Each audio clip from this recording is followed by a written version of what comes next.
Il avait l'œil là, le gars. Et le deuxième était à peu près comme ça aussi. Et il y avait un pont en fait. Je t'ai dit qu'il y avait la rivière. Sauf que moi, je fais la bagarre, mais vu que j'ai reculé entre temps, après j'ai commencé à traverser le pont. Et je les vois avancer vers moi. Moi je recule. Et je vois ils avancent, je me dis ok on y retourne. Et ouais ils font.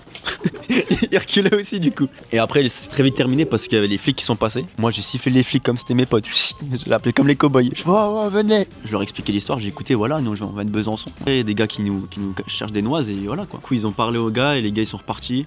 Nous on est parti direction pour prendre le tram. Et je vois une meuf avec son copain qui arrive, qui fait waouh.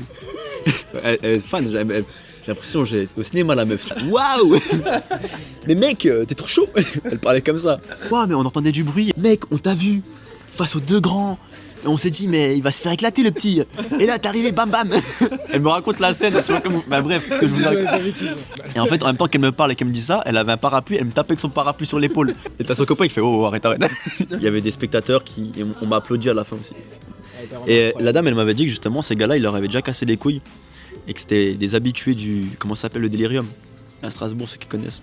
Ouais, franchement, j'ai dû oublier des détails. La première fois que je l'ai raconté, je pense, elle devait être folle l'histoire, maintenant elle est pétée.